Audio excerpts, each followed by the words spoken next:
हाँ जी। हमारा टॉपिक चल रहा था 12th क्लास का जैव प्रौद्योगिकी के सिद्धांत एवं प्रक्रम। और इस टॉपिक में लास्ट की जो हमारी क्लास हुई थी उसमें हमने जैव प्रौद्योगिकी की परिभाषाएं, जैव प्रौद्योगिकी की परिभाषा के बाद में हमने दो सिद्धांत पढ़ लिए थे। इसके बाद में हमने जीन क्लोनिंग पढ़ा और जीन क्लोनिंग के बाद में हमने रिकॉम्बिनेंट डीएनए टेक्नोलॉजी शुरू की थी। उसके 3 चरण पढ़े और 3 चरण के बाद में हमने उसके 5 साधन देखे थे, टूल्स देखे थे। और टूल्स के अंदर हमने सबसे पहले रेस्ट्रिक्शन एंडोन्यूक्लियस की बात कंप्लीट पढ़ ली थी। आज हम उस टॉपिक को थोड़ा आगे बढ़ाते हैं और जिसमें हम पढ़ेंगे रेस्ट्रिक्शन एंडोन्यूक्लियस के नामकरण, मतलब इस प्रतिबंधन एंजाइम की नामकरण या नाम पद्धति कैसे हुई वो पढ़ते हैं। तो देखिए, सबसे पहले हम बात करते हैं रेस्ट्रिक्शन एंडोन्यूक्लियस आरई की नाम पद्धति। जैसे कल हमने कुछ रेस्ट्रिक्शन एंडोन्यूक्लियस के बारे में पढ़ा था कि एक थी हिंद सेकंड, जिसको सबसे पहले खोजा गया था हीमोफिलस इन्फ्लुएंजी से। ठीक है, हिंद सेकंड थी। एक जो सबसे सामान्य और कॉमन थी जिनको हम प्रयोग में काम में लेते हैं, इको R1। ठीक है, और एक याद रखना बाम H1। ये 3 रेस्ट्रिक्शन एंडोन्यूक्लियस है आपके सामने। अब इनका नामकरण कैसे हुआ वो पढ़ रहे हैं हम। ठीक है, तो देखो सबसे पहले याद रखना, नामकरण के अंदर देखो ये आपके सामने 3 रेस्ट्रिक्शन एंडोन्यूक्लियस लिखी गई है। इसमें जो देखो सबसे पहले नाम आ रहा है एच। एच ये बताता है जीवाणु का वंश। क्या बताता है? जीवाणु का वंश। इसका जो पहला अक्षर है वो बताता है जीवाणु के वंश को, और आगे वाले जो 2 अक्षर होते हैं IN लिखा हुआ है ये बताते हैं जीवाणु की जाति को, और इसके बाद में जो डी लिखा हुआ है अगला अक्षर ये बताता है जीवाणु के प्रभेद को यानी स्ट्रैंड को, और जो आगे रोमन संख्या लिखी हुई है वो बताती है जीवाणु से पृथक्करण का क्रम। पृथक्करण का क्रम ये हो गया आपके रेस्ट्रिक्शन एंडोन्यूक्लियस के नामकरण। ठीक है, रेस्ट्रिक्शन एंडोन्यूक्लियस के अंदर जो पहला अक्षर होता है वो होता है जीवाणु के वंश का, अगले जो 2 अक्षर होते हैं वो होते हैं जीवाणु की जाति के, अगला जो अक्षर होता है वो होता है जीवाणु का प्रभेद यानी स्ट्रैंड, और अगले जो रोमन संख्या लिखी होती है वो होते हैं उसका जीवाणु से पृथक्करण का क्रम, कि जीवाणु से किस क्रम में पृथक किया गया है। यह है रेस्ट्रिक्शन एंडोन्यूक्लियस के नामकरण। तो देखो पहला अक्षर किसका होता है? पहला अक्षर होता है जीवाणु के वंश का। जीवाणु के वंश का। अगले 2 अक्षर किसके होते हैं? अगले दो अक्षर होते हैं जीवाणु की जाति के। जीवाणु की जाति के। अगला अक्षर किसका होता है? इससे अगला अक्षर होता है जीवाणु का प्रभेद। जीवाणु का प्रभेद। और जो आगे रोमन संख्या है वो आपको क्या बताती है? जीवाणु से पृथक्करण का क्रम। जीवाणु से पृथक्करण का क्रम ये बताती है। ठीक है, यहां तक लिख लिया।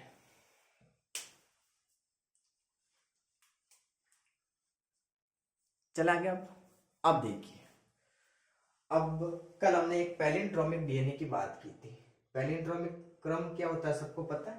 पैलिंड्रोमिक क्रम या पैलिंड्रोमिक डीएनए किसे कहते हैं? जिसको आगे से और पीछे से पढ़ने पर समान पढ़ा जाता है, और उसको हम काटेंगे। काटने के लिए कौन सा एंजाइम होता है? Restriction endonuclease. कौन सी काम में लेंगे? Eco R1।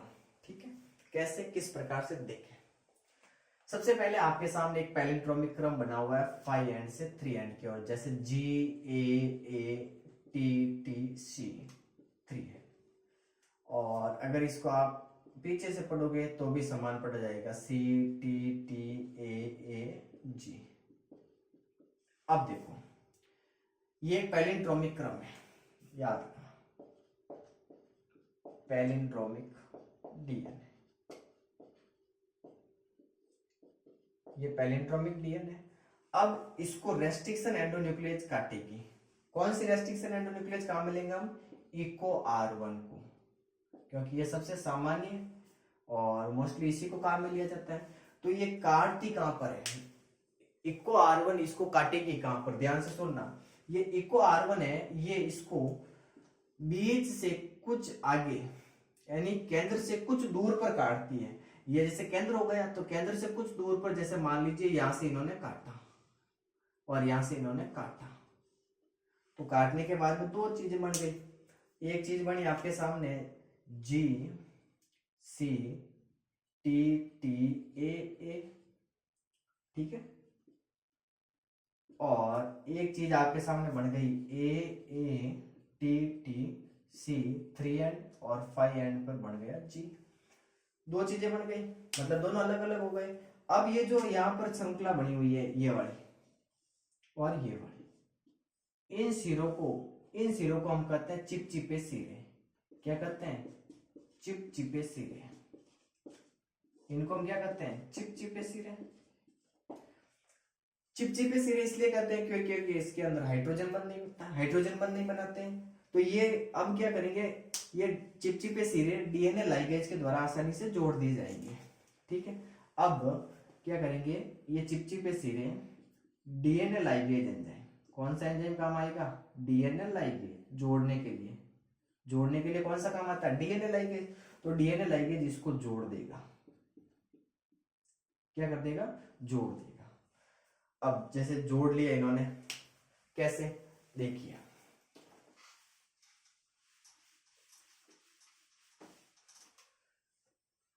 जैसे ये आपके सामने एक डीएनए हो गया,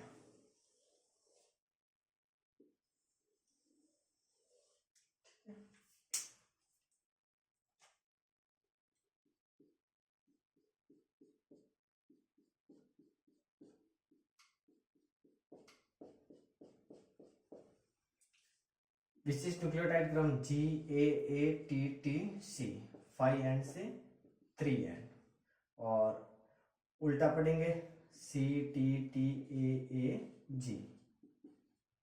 5 एंड से 3 एंड। सेम इस प्रकार यहां पर भी होगा GAATTC और इसका उल्टा CTTAAG। अब देखो, इको R1 यहां से काटेगी, कौन सी रेस्ट्रिक्शन एंडोन्यूक्लियस काटेगी? इको R1 काटेगी तो इसके डीएनए के खंड अलग हो जाएंगे। अब डीएनए खंडों को का जो डीएनए खंड है, इनको अलग करने के लिए क्या आती है?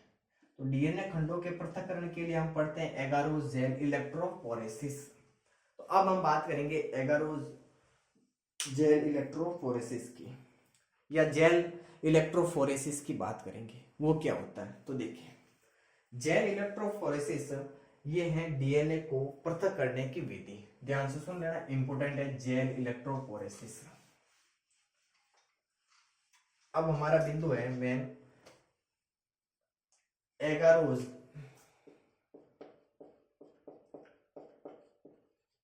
Gel electrophoresis.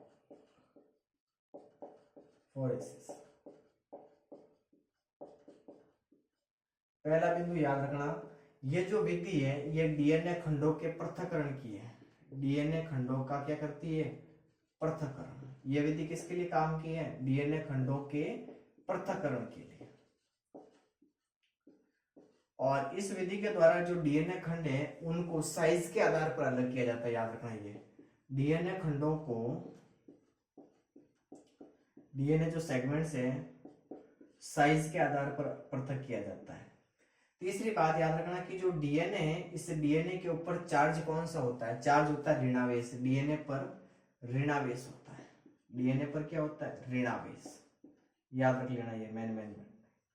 फिर इसके अंदर जो जेल मैट्रिक्स होती है, जेल मैट्रिक्स वो एगारोस की होती है। किसकी बनी होती है? एगारोस की, जो कि समुद्री खरपतवार का प्राकृतिक बहुलक है।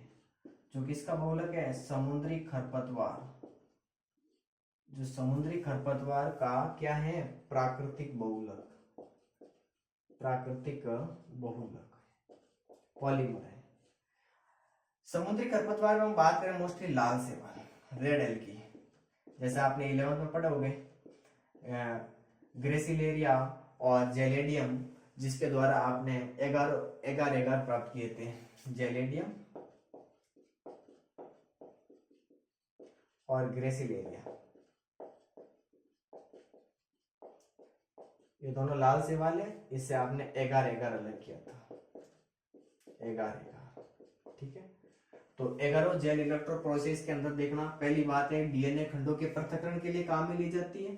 इस विधि के अंदर डीएनए खंडों को साइज के आधार पर अलग करते हैं, और डीएनए के ऊपर कौन सा आवेश होता है, ऋणावेश होता है, और इसकी जो जेल मैट्रिक्स है वो एगारोस की बनी होती है, और एगारोस समुद्री खरपतवार का क्या है, प्राकृतिक बहुलक। समुद्री खरपतवार मोस्टली लाल शैवाल में जेलेडियम और ग्रेसिलेरिया, जिससे एगार निकलता है, ठीक है। अब देखो इस विधि के अंदर होता क्या है, तो देखो इसके अंदर ये जैसे मान लीजिए जेल इलेक्ट्रोपोरेसिस है, एक नंबर, ठीक है। यहां पर इनके कूप बने रहते हैं, जैसे व्हील, ये कूप होते हैं। इनके अंदर क्या करते हैं, हम डीएनए के सैंपल को डालते हैं, ध्यान रखना, ये क्या है, कूप है,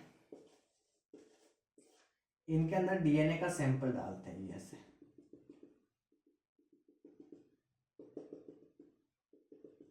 ये डीएनए का सैंपल डाला आपने,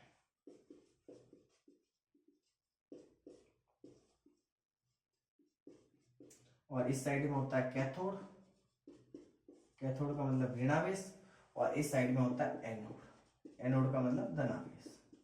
तो आप क्या देखोगे कि जो डीएनए है ये हमेशा किसकी ओर गति करेंगे, एनोड की ओर गति करेंगे, मतलब यहां से कहां जाएंगे, यहां जाएंगे। तो डीएनए हमेशा कैथोड से एनोड की ओर गति करेंगे, क्यों, क्योंकि डीएनए के ऊपर चार्ज कौन सा, ऋणावेश है, तो ये माइनस से कहां जाएंगे, प्लस की ओर, तो ये डीएनए आगे चले जाएंगे ऐसे, इसके अंदर ऐसे, मतलब जो सबसे छोटा होगा वो आगे चला जाएगा, और जो सबसे बड़ा होगा वो पीछे रह जाएगा। ये आगे मैं छोटे छोटे करते जा रहा हूं, आप ध्यान से समझ लेना इसको।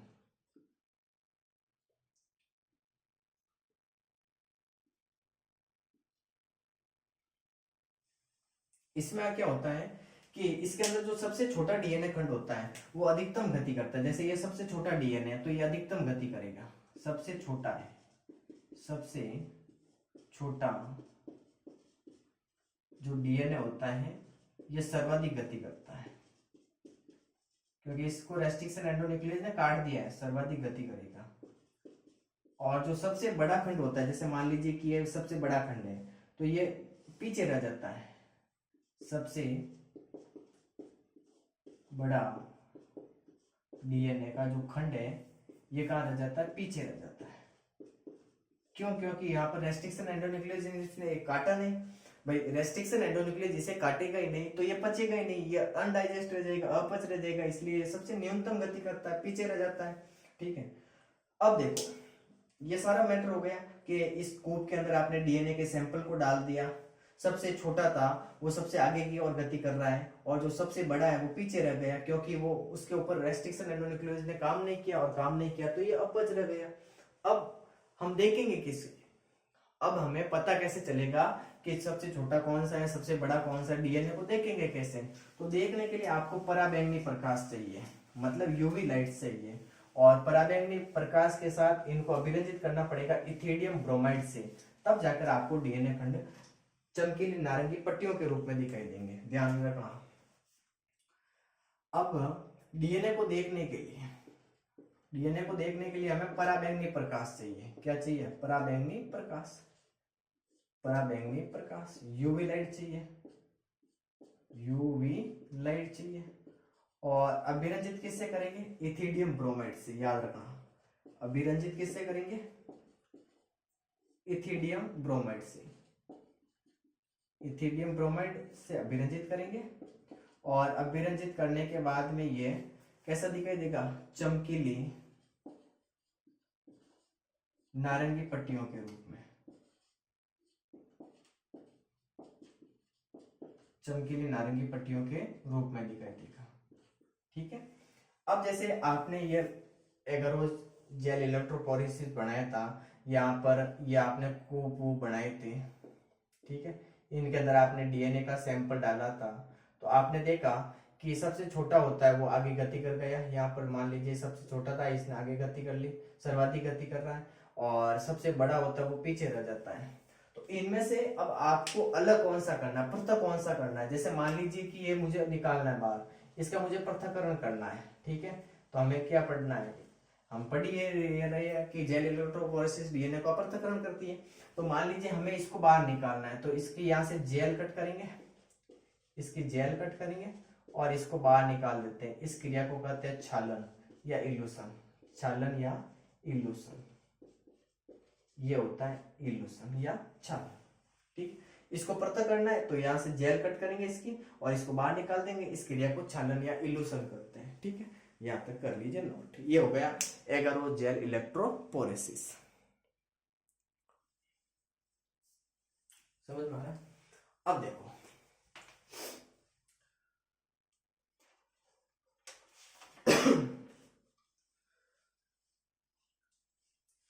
अब थोड़ी सी बात करेंगे कि जो ये टारगेट जीन है इसको एक वेक्टर यानी क्लोनिंग डीएनए के साथ जोड़ेंगे।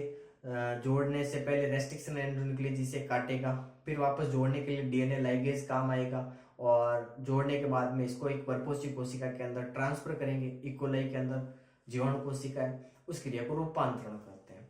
तो देखो आज जो हमने पढ़ा था इसमें सबसे पहले हमने पढ़ा कि जो रेस्ट्रिक्शन एंडोन्यूक्लियस है इसका नामकरण कैसे करते हैं। नामकरण के बारे में मैंने आपको बता दिया कि जो पहला अक्षर होता है वो जीवाणु के वंश को बताता है, अगले जो दो अक्षर होते हैं वो जीवाणु की जाति के होते हैं, उसके अगले वाला जो अक्षर होता है वो होता है उसका प्रभेद जीवाणु का, और आगे जो रोमन संख्या लिखी हुई है वो होता है जीवाणु के पृथक्करण का क्रम। उसके बाद में हमने एगारोस जेल इलेक्ट्रोपोरेसिस पढ़ा था। ये डीएनए खंडों को पृथक करने के लिए काम में ली जाती है। इसमें डीएनए खंडों को साइज के आधार पर अलग करेंगे। डीएनए ऋणावेशित होता है और इसके लिए जो जेल, इसकी जो जेल मैट्रिक्स होती है वो एगारोस की बनी होती है। एगारोस समुद्री खरपतवार का बहुलक है, प्राकृतिक। एगारोस के अंदर जो एगारोस है वो मोस्टली लाल शैवाल से निकलता है, जेलेडियम और ग्रेसिलेरिया से। इसके अंदर क्या होता है कि कूप के अंदर डीएनए सैंपल को डाल देंगे। जो सबसे छोटा डीएनए खंड होगा वो सबसे आगे की ओर गति करेगा, तेज गति करेगा, आगे पहुंच जाएगा, और जो सबसे बड़ा डीएनए खंड है वो पीछे रह जाता है, क्योंकि उसके ऊपर रेस्ट्रिक्शन एंडोन्यूक्लियस एंजाइम अपना काम नहीं करता है, तोड़ता नहीं है, और तोड़ता नहीं है इस वजह से वो अपच रह जाता है, अनडाइजेस्ट रह जाता है, इसलिए वो न्यूनतम गति करता है।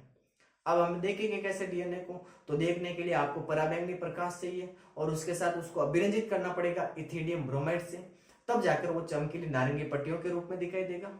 और जिस डीएनए खंड को आपको अलग करना है वहां से उसकी जेल को कट करेंगे, अलग कर लेंगे। अलग करने की क्रिया छालन या इल्यूशन कहलाती है। ठीक है, आ जाओ आगे।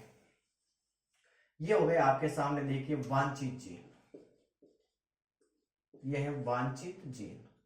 दूसरा नाम क्या है इसका, टारगेट जीन, टारगेट जीन। तीसरा नाम क्या है इसका, alien piece of DNA, alien piece of DNA. अब इसको आपको क्लोनिंग वाहक के साथ जोड़ना होगा। किसके साथ जोड़ना होगा, क्लोनिंग वाहक के साथ, क्लोनिंग वाहक,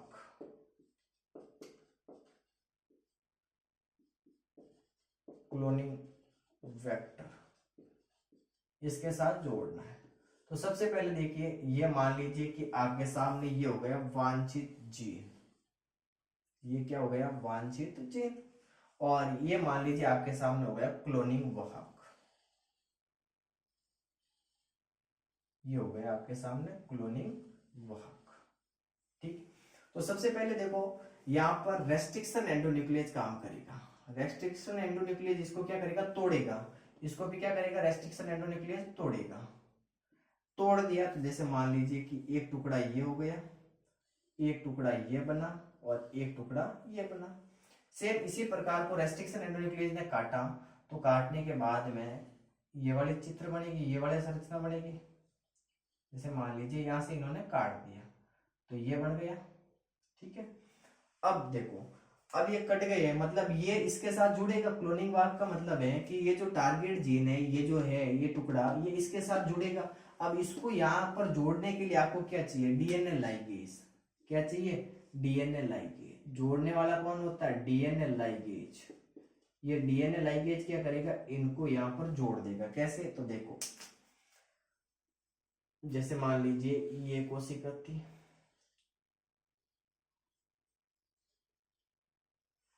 यहां पर इन्होंने काटा था और काट के इस वाले भाग को यहां पर इन्होंने जोड़ दिया था ऐसे। ठीक है, इसको कहते हैं हम अब पुनर्योगज डीएनए। इसको क्या कहते हैं, रिकॉम्बिनेट डीएनए। पहले भी हमने यही पढ़ा था, रिकॉम्बिनेट डीएनए कैसे बनाते हैं, पुनर्योगज डीएनए। अब ये जो पुनर्योजक डीएनए है, इसको हम एक परपोषी कोशिका, कौन सी, जैसे मान लेते हैं इकोलाई कोशिका ले लेते हैं, इकोलाई सेल। ये इकोलाई सेल है, इसके अंदर अब इस चीज को हम डाल देंगे इसके अंदर, तो इस क्रिया को कहते हैं हम रूपांतरण। क्या कहते हैं, रूपांतरण।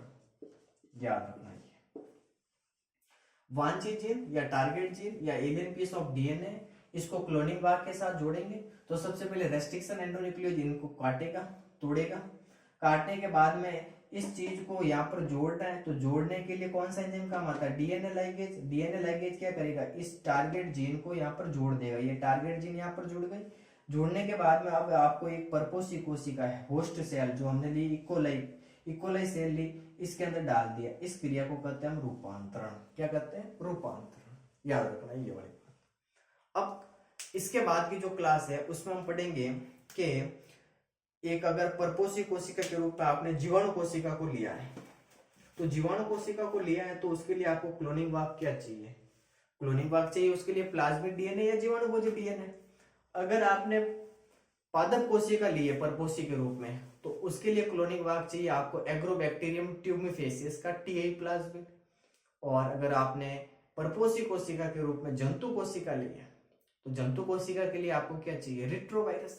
क्लोनिंग भाग के लिए क्या चाहिए, रिट्रोवायरस। तो उनकी बात करेंगे। और उसके बाद में हम बात करेंगे कि क्लोनिंग भाग के लक्षण कौन कौन से होते हैं। क्लोनिंग भाग के 3 लक्षण होते हैं। पहला होता है ओरई स्थल, दूसरा होता है पुनर्योगज वर्णात्मक चिन्हक जीन, सेलेक्टिव मार्कर जीन, और तीसरा होता है क्लोनिंग स्थल। ठीक है, तो मिलते हैं नेक्स्ट क्लास में। आज की क्लास के लिए तब तक के लिए बाय बाय, शुक्रिया।